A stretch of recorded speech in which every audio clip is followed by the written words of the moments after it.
یہ واقعہ 1992 کا ہے، جب میں 5ویں کلاس میں پڑھتا تھا۔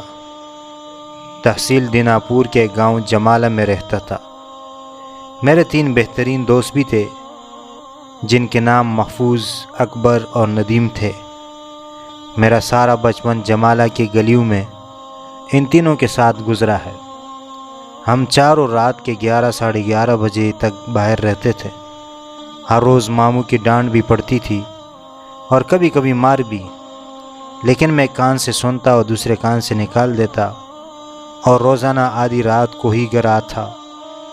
وہاں پر ایک کسان اللہ اوسایا جو ہمارا ہمسایہ تھا، اس نے گاؤں سے باہر خربوزے اور تربوز لگا رکھے تھے۔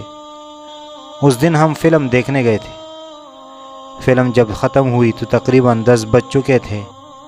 ہم کھیت میں پہنچے اور جاتے ہی خربوزے کی تلاش شروع کر دی کہ اچانک محفوظ کی نظر ایک عورت پر پڑی جو ہم سے چند قدم دور تھی۔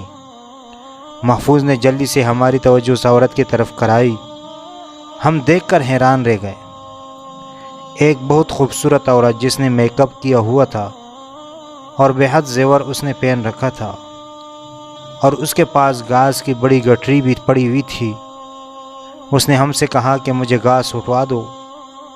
اکبر، جو کہ بہت دلیر اور نڈر لڑکا ہے، آگے بڑھنے لگا۔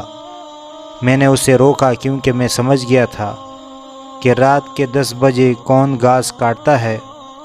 جیسے ہی میں نے اسے وہ روکا تو وہ عورت غصے سے میری طرف دیکھنے لگی اور کہا کہ کیا ہوا؟